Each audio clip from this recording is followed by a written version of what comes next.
If you can dodge a wrench, you can dodge a ball.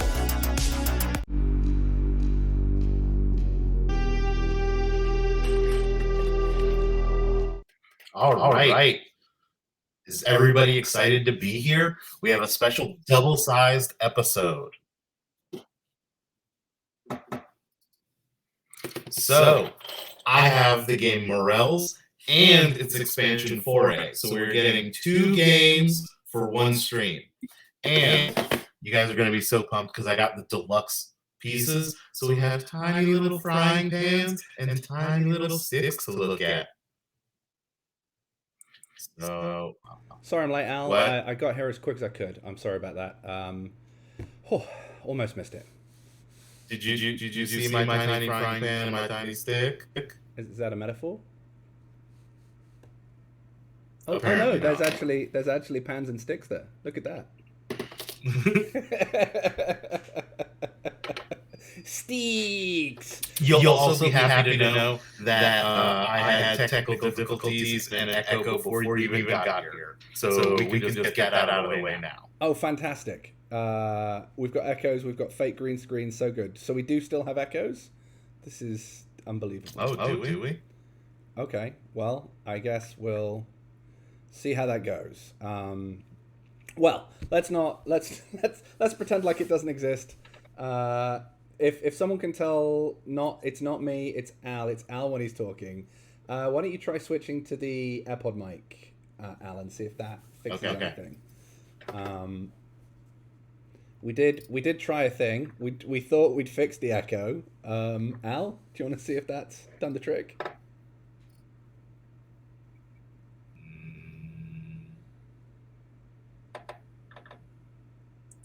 Hold on. Okay, it was just we thought Al having earbuds in would fix it all, but apparently that was not the problem.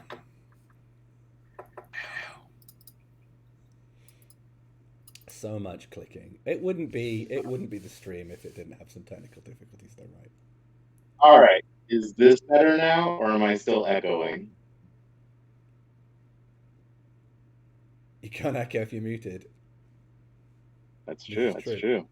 No oh. So it's trippy, not terrible, more fun. That's perfect. I was going to say, it's not a terribly helpful comment, Chris, but okay.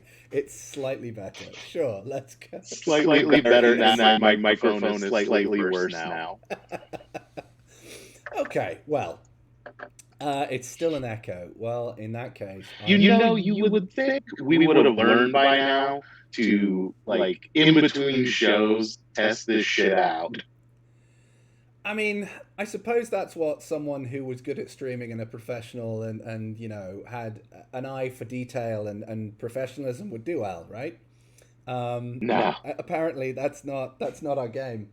Our game is apparently something quite different. Well, I guess this is what we've got. We're going to be a little bit echoey and a little bit shaky on the cam, apparently on mine, but we'll carry on. It's two rounds that we've got for you tonight. Round 2 and round 3 all wrapped up in a neat little bow, and they weren't quite as. I mean, I think I've worked something like 13 out of the last 16 days, Al, so I'm not even sure what day it really is, but I don't think rounds 2 and 3 were quite as long as round 1, were they? One of them, in fact, was like lightning speed. Oh yeah. These went by super fast. Yeah, they really did. Let me just. Oh, I see the countdown timer is no need to be there. So I guess we'll get on with this. We do, however, have some tea this week. But before we get to the tea, let's see where we landed at the end of the last round. So after one round, we've got Rocky Horror Picture Throw, captained by Clever Missy, and your first pick self right up there, SilentAl, sitting pretty at the top. Nightmare on Elm Street, Mid-Thromar, and the Catchup and Stramborka's Catchula, all with wins. And then the Sad Boys and Girls of the Blobbadook, Invasion of the Dodgy Catchers, Hannibals, The Balls Have Eyes, and A Girl Dodgeballs Alone at Night. Down at the bottom there, spoilers, don't expect that to change too much. But I have been informed from the little tea squirrels that we do in fact have some tea. So let's get to that. As always, Al, I can't really claim that the truth of this exists in like our timeline. It might be a different timeline where these are true. But a number one pick apparently went very coy and starred out the I in one of those rude poop words of which our players we have so many named players of. They were firmly reminded that they'd actually written a greeting that would accompany someone when you see them next Tuesday in yellow crayon all over their team contract with the captain. So that was a delightful addition to some random teams chat. One of the co-hosts, apparently, Al, I guess this is referring to you or I, referred to themselves as very attractive and stylish before asking a teammate if they can hold his ball. I'm going to pretend that was you. That was definitely me. And there was some captain on captain sass as well in round two when one captain reminded the other, a captain, that their title was not exactly a fellow captain, but was elder benchwarmer. So there we go. Some nice gentle ribbing and some slightly smutty talk going on in team chat. So it's gentle tea for round two, but tea nonetheless, which is always nice to see. And don't forget that, again, I probably haven't checked srdbtatler@gmail.com, but keep sending it in because I will get round to it and we will add it in. So when I'm not working 12-hour shifts on overtime next to each other, then we'll definitely do the things. I promise, one day. So let's go to round two, court one. We've got a girl dodgeballs alone at night versus the Blobberduke. So Super Grandma and October squaring off against each other, Al. Now, I don't know if you had any insight to this game, but let me tell you, it was not a long one. As the game began, Fire Driller was the only girl walking home alone at night with a ball, whilst Tyraziel, Kincaid, Morfadar, October, Penguin Army, and Cranky Day all collected their race balls for the Blobberduke, and the killing began. October immediately took out Viserys with one to the face, before Flydar caught and eliminated Penguin Army, perhaps being slightly, I guess, dismissed by the Legion of Penguins. He was dispatched and caught by Flydar, and there was much rejoicing at clearly the whitewash that was about to happen. Cranky Day, however, wasn't reading that script and took out Super Grandma, whilst Kincaid eliminated Fire Driller, the only one of our team members who'd been holding a ball at the start. October missed Chasmo, Poop Deck dodged Morfada as they tried to take Lisa out the game. I dodged Cranky Day before Fire Driller eliminated Tyraziel, finally his zombie ball getting in there.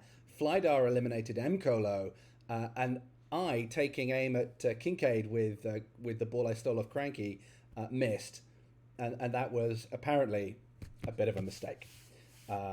Cranky Day caught and revived Penguin Army off Chasmo. Poop Deck got revenge on Morfada as they were eliminated. Kincaid dodged my throw again, but this time took the ball off me, and then benched me in short succession. Tyraziel eliminated Flydar. Cranky caught Poop Deck and revived Tyraziel, and then October finally getting the cherry on the icing of this absolute spanking as they eliminated Poop Deck, Flydar missing Penguin Army with the last ball of the game, and it was all over in about 28 actions, Al. It was horrific. Yeah. Game over. We walked home alone. No wins. Oh, I know. Did you catch any of that game? It was pretty funny, actually.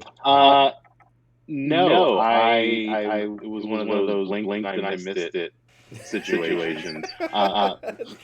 True story. No, mostly because my game was the match I was involved in was the one that lasted the longest. So we were sort of concentrating on that. And like we finally finished and we're like, all right. When's the next round start? They're like, yeah, tomorrow. We were waiting on you. Oh, okay. Fantastic. I would point out that this is the second game in a row where a girl dodgeball alone at night managed to win only one race ball, and it's perhaps a trend continuing that at this stage doesn't look likely to end. But who is your MVP for that match, Al? I am going to go with the person who probably maybe hates being MVP as much as I do, and that is Commissioner Cranky Day.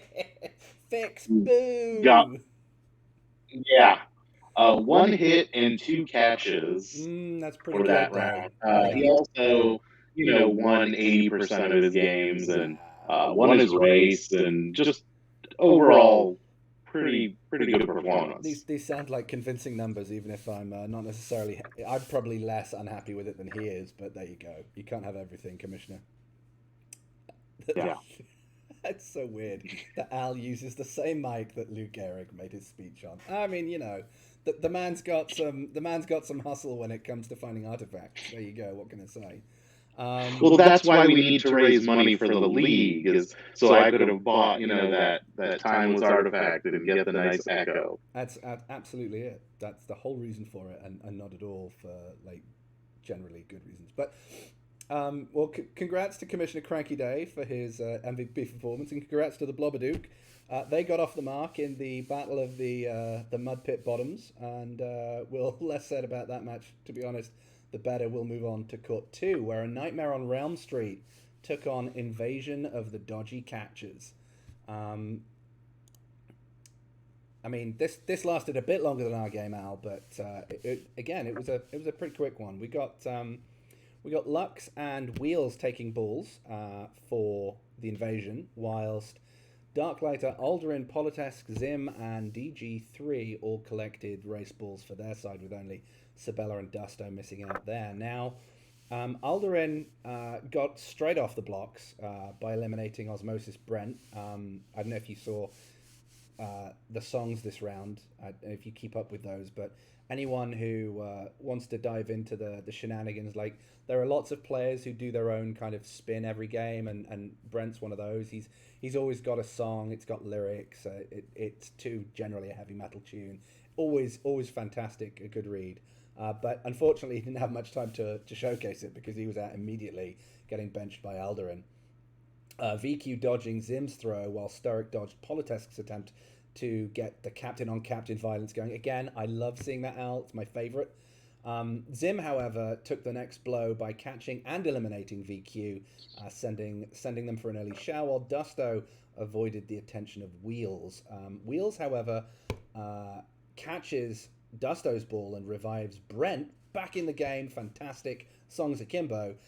Darklighter takes out your favorite graphical artist and mine, though, Al Dakaran, as he gets benched. Wheels, however, takes off Dusto. Aldurin eliminates Sturrock, and Sturrock eliminates Zim in a kind of a pinball effort there. Very deadly passage of play. Darklighter, however, caught and eliminate Wheels, which was a blow for the dodgy catches there. Politest dodging Wheels' zombie ball, while Sarah T finally gets in the game, dodging DG3's ball, but alas, not for long, because Aldurin strikes again, taking Sarah T to an early shower. Zim takes out the forlorn Brent as he's marched back to the bench, and Sabella dodges Lux 16's throw, which might be the first time I think Lux did anything with his race ball. If this, I mean, that's about right, Al? Like, it's that sounds about right. That's about his way time through the match, and that's when Lux likes to shine. DG3 misses Lux before eliminating him on his final ball. So Lux late to the party, but swift to exit. And the game is done. That was a win for Nightmare on Realm Street. And again, a pretty brutal match, Al. Only one revival there, as opposed to round one, when I think we had about 2,700, didn't we? Was that about right? Something. I know it was at least in triple digits. Yeah. As a couple of big scores, we didn't get into triple figures on this one, but a 90-0 elimination of Sturrock, probably the biggest scoreline there.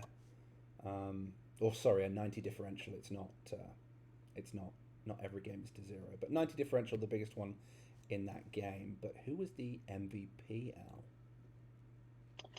I think it is Alderaan. He won all of his games, and he only threw the ball 3 times, but he got 3 hits on 3 throws. And then his other game was his race match that he won. So it was just perfect 4-4-4. That's, I mean, hard to argue with those numbers. There is not Ryan's Yeah. Hot Tub OnlyFans page, just to clarify, chat. Not yet. We do know there's an Echo Dusto, and there is very little we can do about it. But I tell you what, if you point it out all the way through the show, then that'll be a nice callback, which will be ironic because that's what we do. This is how we know when people show up to the show late. Is when we see when they point out the echo. We're going to move on to court 3, though. And this is Hannibal's versus The Bulls Have Eyes. And my L chart is completely missing for this game. So I'm going to take a quick commercial break, and I'm going to bring up the app. And we'll see if I can find that in any quick time in order to actually get this going. But a broken L chart, you can tell that I did all my homework thoroughly and made sure that everything was working first. Cranky's on it. Is he on it in a way that's going to fix it, or no? I'll keep looking, and then you can tell me if he says he's fixed it before I get there. And this can happen sometimes, but it just goes to show the L charts that Cranky do. I do just want to give him a huge shout out for that, because quite frankly, it saves so much time in show preparation. Because honestly, going through whilst it's fun to go through every single round and every single court and every single game, and I do try and do it when I can, if I don't have the time, like, those L charts are an absolute godsend. So I am on the app now, and I should be, in theory, good to go. All right, let's see. Of course, if the app's running off the L chart and that's broken too, then this is all for naught. Let's look at the log. Okay, so it's kind of functional. Oh no, and as if by magic, the L chart appears. Cranky the Wizard does it again. It's a pretty even race split, this one, Al. We've got Riska Civics player, Lady Stacy 7 and Tatiana winning balls for their side, and Tuna Slap, Corey Bear, and Starmark winning balls for the Bulls Have Eyes. So it's a fairly balanced start, but what happens next is not so balanced. We've got Tatiana taking aim at PC Load Letter and missing, and Sethestral dodging Riska's throw. Sethestral then takes out Riska, whilst Civics is trying to force his attentions on Slavic, who's having none of it, missing him. Sethestral then strikes again, not sated with the blood of Riska. He goes on to take the lifeless corpse of Serafina and throw it to the bench. Whilst PC Letter is busy dodging Tatiana again. Slavic, this time taking the ball off Civics, but dodges him before taking that ball and then eliminating Tatiana before she can do some damage on PC Load Letter. Starmark dodging Lady Stacy 7's throw before eliminating her because he's a cruel person, and Lady Stacy, as everyone knows, is a delight. Sethestral, though, clearly out for blood and wanting a perfect score, now goes to eliminate Civics, whilst Starmark eliminates Lady Stacy. We've got Simply Steph then dodging Tuna Slap before eliminating your friend and mine, Mr. Basewall Sato. Slavic then taking out the Dino Queen herself before PC Load Letter dodges. I'm not even sure. Did PC Load Letter ever get a ball? Did he throw a ball? It just seems to be him dodging everything. Dodges the Dino Queen before Corey Bear finally wraps up the game, taking out the opposing captain Vorazori, and it's 6 dead bodies to 1 as the Bulls Have Eyes wrap up that game in very short order. Brutal. So first, I want to just point out that I want to thank Lady Stacy. I don't think she's watching, but she was very nice to fill in for the week for, I believe it was Bahamut 619. I think he was out. Sean was out for the week, and it's always nice to see in and around. Yeah, it's always nice, and we always appreciate it when someone can pop in for a week and fill in. So just wanted to say thank you for that first. Absolutely. but she couldn't do the business that some super subs do. Nope. Alas. Sorry, was that favoritism? I don't know what's going on. However, I think an MVP award needs to be made, Al, and in that malaise of death, I think I know where I'd put it, but I'm keen to know where you'd put it. Well, I'm putting it squarely on the captain's shoulders. Oh yeah. And giving it to Thestral for his three-hit performance. That, yeah. His name came up a lot, especially on the aggressing side of the ball. I mean, there were no catches in that match. It was all hits, and I mean, 3, 4, 5, 6, 7 hits. That was it, and he accounted for 3 of them. So apparently, kind of tough to argue with that. The commissioner is telling us that is also the source of the Elchart error, the old 0 catches in the match. Because it's never expected, but it sometimes creeps in there.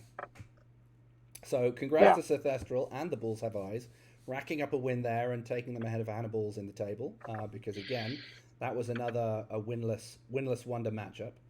But we'll move now to Court 4, where we see the catch assist against Mid Thromar.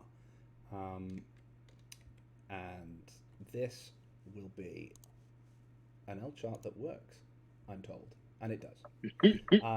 So another fairly uneven race, Al. We've got Drew the Rat and Imam69 winning balls on their side for the catch assist, and for Mid Thromar we've got CJK, Flyer, Jar-L, Cisco Alvarez, JP Runs Funny, and BPB. Make sure I get those letters in the right order. All winning balls on their side. Now we've got Jar-L straight out the gates trying to take out Patriarch. He doesn't succumb at the first time, and again, like captain on captain violence is very high this season.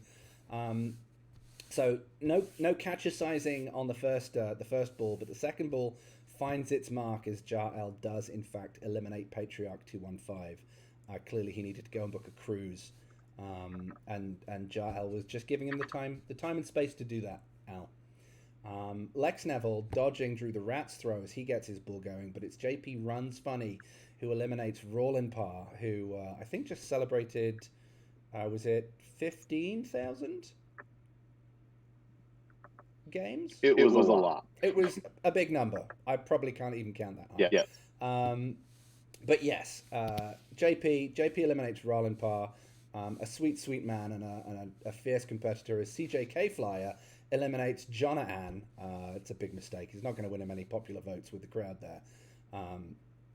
Jar-L couldn't take out Juan Carlos, which is a bold move this early in a match. And Juan Carlos then dodges again. Jar-L really going after his man.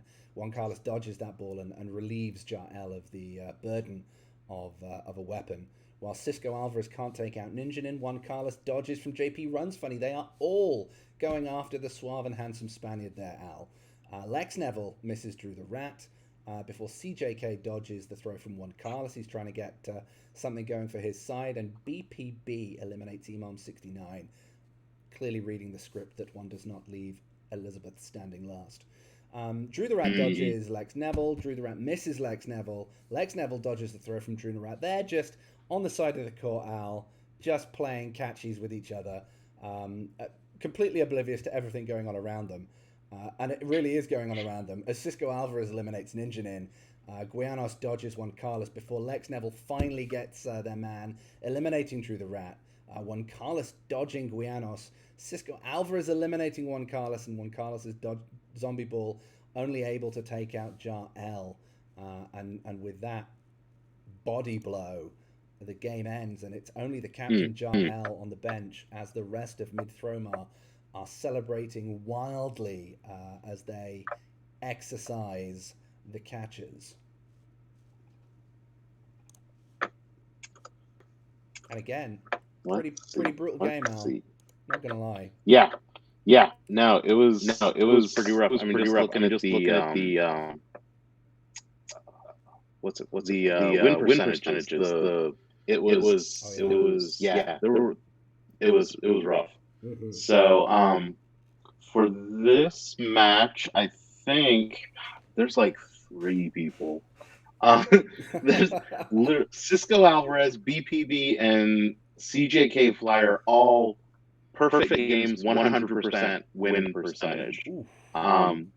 So I think I'm going to go with Cisco Alvarez just because he got the most hits. He got 2. I mean, this was literally a team effort. Nearly everybody on their team scored at least 1 hit. So, but Cisco was the one with 2. So, well, there you go. Whenever we're going to you give get a it to perfect Cisco. record, you're like, if that's the tiebreaker, that's the tiebreaker.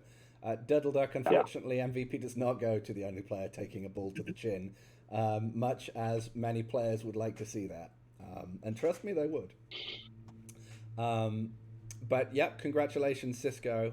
Well deserved. That was Mid Thromar are looking like a really solid team in the performances that they seem to be giving out. Like, again, lots of strong teams. You know, it's really easy to look at any team lineup and be like, oh goodness, that's a cracker.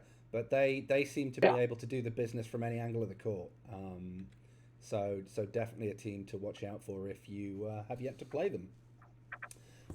However, we are now going to move to the final court of this round, court 5, and Al, the one that kept us all waiting, Stramborka's Catchup versus the Rocky Horror Picture Throw. You're involved in this one, I know, and in terms of because just casting back to round 1, I know that that Bork and Beans certainly himself, but also encouraged his team to be very thematic with the throws. Did that continue? Were they throwing a lot of themed formats around? Yes, especially at least Yarbo kept up with the VBAT format and was very effective with it.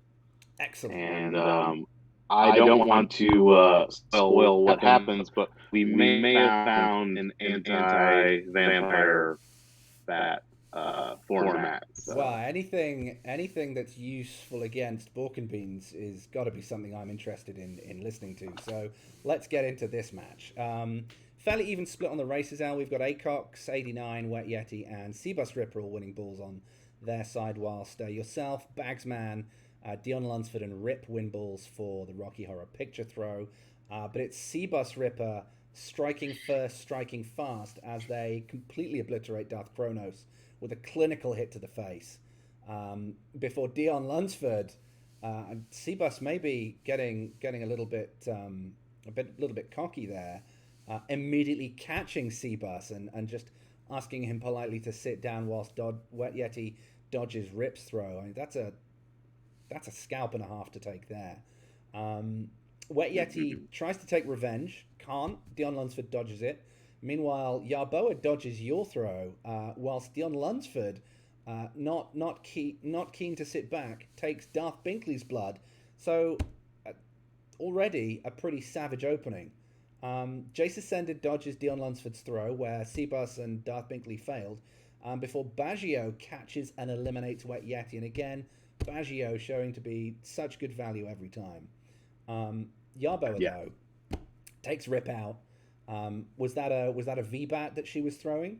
I believe. I believe it was a VBAT. Yeah, I love the thematic throws. This is all about you're in a Dracula themed team and you're throwing bats. Love that. So Baggio dodges Yarbs. Acox misses Clever Missy. Clever Missy dodges Acox. Again, a little bit of tit for tat there. Jace Ascended misses Dion Lunsford, but recovers the ball. But Acox dodges the throw from Dion Lunsford. Dion Lunsford dodges the throw from Jace Ascended, and Jace Ascended dodges the throw from Baggio. There's just this kind of triple threat going on where everyone's ducking and diving. No one can land a blow. Yarboa dodging Dion Lunsford, who seems to be up in everyone's grill this match. But Yarboa finally gets her man, eliminating Dion Lunsford, taking the threat out from the opposing side. They're 4 bodies down, and Dion Lunsford is toast. Markbot now joins the fray, dodging Yarboa. Clever Missy dodges the throw from Acox 89. Dion Lunsford, though, has got a zombie ball. That takes out Jace Ascended, whilst your good self asks Acox 89 if he would like to sit down. Markbot missing Yarboa. Yarboa dodging the throw from Markbot. Baggio dodging Jace Ascended's throw before Yarboa takes out Clever Missy, but misses Markbot, who before before we reveal that one, Yarboa also gets Baggio 10. But Markbot, talk us through this one, because Markbot eliminated Yarboa to seal up that match out. And what did he throw? He threw a format I came up with, and we call it garlic. And I'm going to put the format in the chat so people can see how you get rid of a vampire bat is you use garlic. So just to clarify, and just so I'm understanding this correctly, the Rocky Horror Picture Throw going up against a Dracula-themed team, they were victorious in the match by using a format that spelled out garlic. Yes. That is amazing. I believe our captain even at one point said, I don't care if we win the match, don't stop throwing garlic. It is just too perfect. Oh, that's what Dodgeball's all about for me. It's just like, get it. Yeah, you know what? The result of the match doesn't even matter. This is funny and we're doing it. Carry on. Yeah. So this is a challenge for other teams to come up with some themed formats. You don't have to win, it just has to be awesome. Yeah, absolutely. And the rule of cool, as we see sometimes in role-play tabletop, like, if it's cool enough, like, it's probably going to work. You'll appease the gods of the dice. And in this case, the Dodgeball gods clearly came down in your side, because that was amazing. So, Corp 5, ending with a garlic throw at a vampire and causing him to burst into flames. Superb. Love that. So where's your MVP for this match, Al? I presume you're just naming yourself, aren't you? You know I hate that. True story. Also, I wasn't even very good this round anyway, so I have to give it to Dion Lunsford again. Yeah, he had 3 hits and a catch. He was nuts. Yeah, and he came out the gates just firing on all cylinders. And, and just blowing just everyone went away. crazy. It was an amazing performance. So definitely Dion. Fantastic. Well, congrats to Dion, another MVP under the belt. It's great stuff. And I guess before we go to the table, that brings us to the end of all the performances, Al. So that would mean that we have a money ball and a player of the round, right? Yeah. So the player of the round is actually going to go to a player whose team did not win, but they gave an amazing performance. And that is Yarboa. Yarb's. She was the last person standing on the team. She was nearly unhittable. It wasn't until we pulled out the garlic and even had to throw it twice at her to get it. But she on her own scored 4 hits, all on her own. I mean, that's pretty amazing. I mean, that's over half a team. That's good work. Yeah. So congrats to Yarboa. And win home, but great stuff. No. But yeah, amazing job. Definitely performance of the round. And then Moneyball, the player who brought the most value to the table based on their draft position. I'm going to go with CJK Flyer from Mid-Thromar. Okay, yeah. Chris, like I said earlier, Chris was also 3 for 3, 100% win rate, scored that hit, and they were drafted in the last round. So, I mean, to get that kind of production, to go, 100% win rate, to get that kind of production, amazing. Yeah. So, great job, CJK Flyer. Oh, fantastic job. Yeah, well done, CJK. Well done, Dion, Yarboa, and all the other MVPs in the round for their respective games. Let's see what that did to the table, though, Al. So as we go into round 3, we got a little bit of texture on those records now. Mid-Thromar sitting pretty at the top on their breakers, ahead of A Nightmare on Realm Street, Rocky Horror Picture Throw, the only teams now who are undefeated. We then go into Strambroka's Catchula, the Catch Assist, the Blobadook and the Bulls Have Eyes all going 1-1, and the 3, there must be pure, it's just bad luck at this stage, folks. Like, don't worry about it. We've got the Invasion of the Dodgy Catchers we've got Hannibal's, and we've got a girl Dodgeball's Alone at Night, all winless, all captained by rogues. I'm sure that's providing you and Cranky with absolutely no joy whatsoever, Al. And so as we go into round 3, that's how we're sitting. So what I'm going to do now is I'm just going to give us a short musical interlude whilst we prep up for round 3. We all, I think it just deserves a second airing. We all know and love this from the actual draft. So I'm just going to spin the incomparable Carissa Van Ousdal back up, and we're going to listen to her as we reset. So enjoy.